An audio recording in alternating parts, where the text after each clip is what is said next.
Hey, what is up, everyone? It's Rich. All right, welcome to the second installment of this artist spotlight series of these Batman black and white short stories. There are so many good artists that did work for this. I guess it's a 4-volume set. I have 3 of them, and the 4th I will definitely pick up. And I mean, it's got everyone: Mobius, Otomo, Zaffino, Brian Stelfreeze. I mean, just go down the list. There's so many good artists, and it's really, really interesting. A lot of them wrote their stories too, which makes it kind of cool. But so you know, what I'm doing is I'm taking recommendations on the order that I go. Klaus Janson is going to be next in line. That was requested on Instagram, but yesterday Otomo was suggested, and look, I'm always down to look at Otomo. I'd never read this story. I vaguely remember looking at it, but anyway, we'll read Otomo's little bio real quick. So, comic book artist and writer Katsuhiro Otomo is a legend on both sides of the Pacific Ocean. His work transcends language on the sheer strength of its creative genius. The phenomenal success of his groundbreaking masterpiece, Akira, it sent shockwaves throughout the comics and animation world. Although he is now a famous animator, director, writer, and designer, to the legions of Otomo fans, he will remain simply one of the greatest comic book artists in the history of the medium. I concur. Otomo is probably my top 3 favorite comic book artists. The dude is a badass. Akira, regardless of what style you ultimately want to draw in, you can get something from Akira. I wish I could say that I've read all of it. I've attempted it multiple times. I have both the color versions and the black and white phone books. But it's a lot. It's a huge commitment to read it. But I will get through it one day. But it's still badass, and the art is amazing. So anyway, this is called The Third Mask. The reference to third will become important a bit. There will be spoilers in this story, so if you've never read it, I would recommend that you read it before you watch this video. And then I want to say thank you really quick for all the people that have been hitting the like button on my videos. It's very noticeable that more and more people are doing that, and I really do appreciate it. And we're about to crack 11,000 subs here, which is actually very cool. So, you know, thank you, and, you know, let's do it. So, all right, the opening establishing shot I actually like. It's a little different than sort of the typical or atypical, you know, it's like a city or some sort of cutaway or whatever. I mean, we're entering the story really like, you know, someone's scrambling for it, and they're you know, running down like what looks like rubble, or you know, they're either chasing someone or trying to get away. I get the impression they're trying to get away from something. Then you've got this shot where there's like you know, pipes, and there's a door that's at a weird angle and stuff like that. So it looks like he's maybe scrambling through sort of destruction. You see his foot sort of stop on this precipice, I would imagine. The black, to me, indicates kind of like that you know, this is a dangerous stop. You know what I mean? There's like a lot of unknown, even though it's a tiny panel. And I think that actually works quite well, because symbolically speaking, I know that he's at a height because he did an upshot. The black, to me, is the unknown, and it works very well for such a simple panel. And then this character turns, and again, he kept the camera beneath the character, so you kind of know whatever's approaching is, you know, probably beneath him, and looks like he's maybe 20 or 30 yards away, which in fact he is when you look here. You can see because of the position of the eyes. He's not looking directly down. He's looking out and down.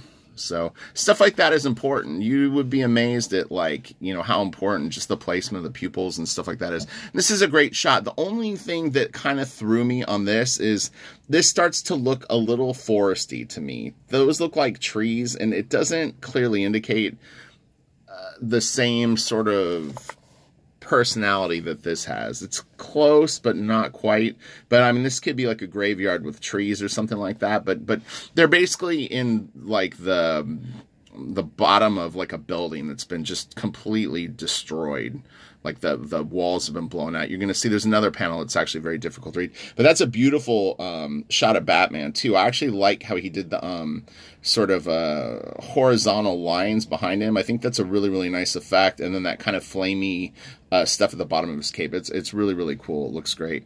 This is nice. And then we've got Batman, and this is really, really cool looking. The background effect that he got is great. It's kind of surreal, a little suggestive and stuff like that. And yeah, we've got Batman. And so he goes, "So you're the one." Again, numbers are a little bit important. He didn't play it up as much as I would have. I mean, it's like third mask, he's the one, you know, yada yada. You'll see what I'm talking about in a little bit.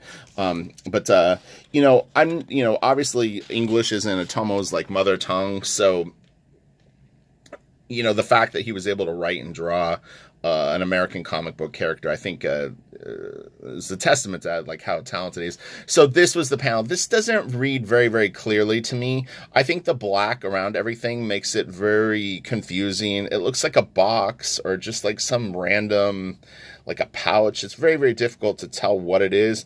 I believe what we're looking at is the exterior of a building, and these are like support beams going up, and like this would be the top of the building.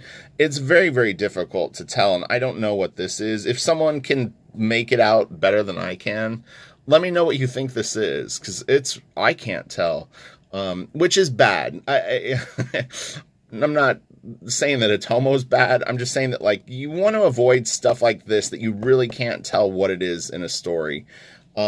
You know, the indication of these characters standing in here would have helped if this is in fact the cutaway of the room that they're in. But yeah, you want to have those cues. So anyway, Batman and Gordon are standing here, and they're basically saying that there's a body that's been buried in all that rubble, and it was a murder. This is a cover-up for a murder. And they basically say they're on the 12th floor, and he says the only way we're going to get that body out is if we can somehow get a bulldozer up to the 12th floor. But based on the other panels that I'm seeing, you can see here, it looks like the wall is blown out here. But because we don't see any buildings or anything out here, it is a little difficult to tell exactly what's going on. But if they're on the 12th floor, I don't know what the white is, but, you know, easier said than done. But this is nice, very Otomo. So then Batman goes on to basically say, you know, these crimes are unusual because generally a serial killer, which is what this is the case that they're on, has one sort of mode of the way that they approach their crime.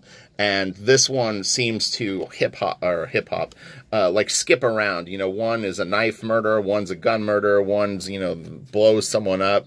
There's no real rhyme or reason for it. And so Batman concludes, theoretically, that possibly there's an accomplice with this bad guy.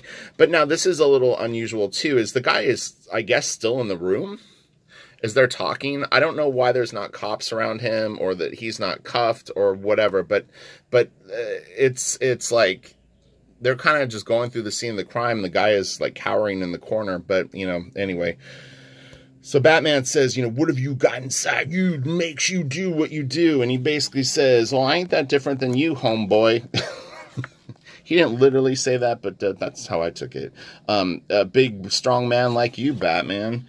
You know, and he's basically saying, you know, you should know that hearts contradict themselves, and just because I behave one way doesn't mean that I can't behave others. And he's basically encouraging Batman to like embrace sort of schizophrenia and multiple personalities within his own thing. And he basically references that, you know, even the most girly girl will kill a spider without thinking twice, or the surliest brute would have a puppy at home. And there's, you know, the contradictions in the behaviors. And then this guy starts to kind of gas up, and he's clearly got some sort of like superhero powers beyond sort of just, you know, like he's a pretty high-blown villain, or he's just super crazy. But anyway, Batman sort of disagrees with them, and this guy basically goes ahead and punches Batman through a wall, which is pretty cool.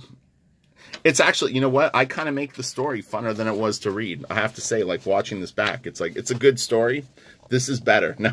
All right, so anyway, Batman gets punched through the wall, and he's like, oh, man, like, son of a bitch, this dude's strong. And then the dude's gone. Where'd he go? I don't know. He's crazy and fast and has some sort of magical powers. But anyway, all of a sudden, he's above Batman. He's somehow leapt up, you know, probably 20 or 30 feet, and now he's above Batman, and he's like, your face is concealed by the mask you wear, but think about it, Batman. That doesn't have to be the real you. Again, he's trying to convince Batman to like embrace this sort of like multiple personality thing that he has. And he says the possibilities are endless, endless, endless. And somehow that affects Batman just a little bit. Wait, what? What'd you say? You messing with my mind. And then he's gone. That's a really nice panel. I love it's just the darks here, and then that beautiful light and the black sky. Like, that is just perfection right there. And then this is a really, really killer exterior shot of like Wayne Manor. I've always kind of wondered when people draw Wayne Manor if there's a template that they have to use, or is it just you draw a mansion? I've never really compared if certain eras of Batman, if they do that. But regardless, these stories seem to be pretty unique in a way like Legends of the Dark Knight were, where everyone kind of just got to do their own story. I like that freedom with a character like Batman. Anyway, so Bruce is now sort of chilling in, you know, looks like a beautiful library in his home, and he's thinking, and all of a sudden the shadows start to creep in on him. It's Bruce casting the shadow, and it's that idea of creating more personalities in Bruce's mind. Once a personality begins to split, the possibilities are endless, endless. And then the bat signal calls. A little lightning on that panel actually would have been kind of nice. And then we see Batman in the Batmobile racing off to basically, you know, obviously address the situation. So he's gunning it. We got a little bit of an interior shot of the Batmobile. Nothing like too extraordinary, and even this is like, you know, it's cool, works for me.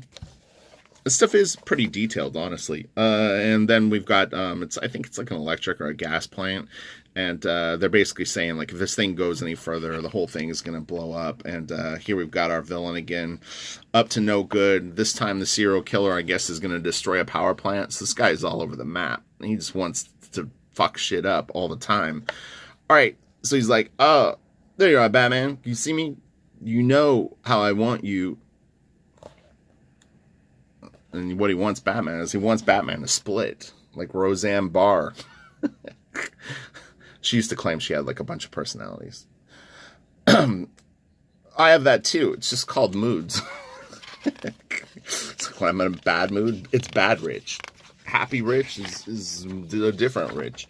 All right, so fools. They're trying to shoot at him in this these lower panels. So they're trying to like light him up, and he's either impervious to weapons or somehow they miss him. I'm kind of assuming that maybe the bullets just don't really affect him, although it doesn't look like they're really hitting him. Anyway, you see a shadow coming up from behind him, and he's like, huh? But I highly doubt this dude would be shocked if Batman showed up. But anyway, there you are, Batman. You snuck up on me, although I'm like this crazy supervillain. And then anyway, Batman starts to approach him, and then what does he say? I'm not Batman. And that's where this one ends. So it's an interesting story. It's to me like more of a slice of life, or you know, just kind of like it's like the ideas of what Batman's about, the psychology of it. It was interesting. It was not bad. And then what I wanted to do is I'm always going to spotlight one pinup if I can do it. And I thought I would pick the Tony Salmon's pinup in this book. If I'm assuming that a lot of people will not know Tony's work. Tony is an excellent comic book artist. He doesn't do a lot of work, and his work is kind of random. You can definitely find Hulk work that he did, but he is definitely worth checking out. His stuff is, you know, the closest that I could come to like a reference that people would know would be, he's like Tim Sale a little bit, but it's there's a little more realism, but it's very warped realism. But Tony is a badass. I was turned on to him, and I kind of didn't get it at first. There were some pieces that he did that I liked, but as my tastes matured and as I grew as an artist, I started to realize like how great Tony is. Yeah, I don't really know what he's up to now. But anyway, this is a really, really beautiful piece. And again, if you're a fan of Tim Sale, Tony will hit some buttons for you. But Tony's his own person. It's you can't really compare the two. But yeah, he's really great. His Hulk stuff is really neat, actually. I mean, if you like this, definitely seek out the Hulk stuff. You'll be in for a real pleasant surprise. All right, so that's it for this one, and I'm gonna actually do the Michael Golden video right now. So you're gonna get 2 videos from me today. All right. So this is from the first volume of Batman Black and White. There are 4 volumes. There's probably 70 or 80 different artists that worked on these books, and again, I mean, just the names in this first volume, it's ridiculous. I mean, you've got Alex Toth, Brian Bolin, Kevin Nolan, Liberatore, Gary Gianni, Brian Stelfreeze. We already know Otomo's in it. Zaffino, Simon Bisley, Barry Windsor Smith. I think his is a pinup. Walter Simonson. I mean, it just goes on and on. All these books are kick-ass, and I think Batman is a really fun playground to fuck around. And Corbin was in this too. I don't even remember the Corbin story. But anyway, you know, if you can recommend another series of stories like this, let me know. Like if there's something that I'm not aware of where people have all kind of taken their stab at a specific title, would be very, very cool. All right, have a great day. I'll be back with a Michael Golden video shortly. All right, bye.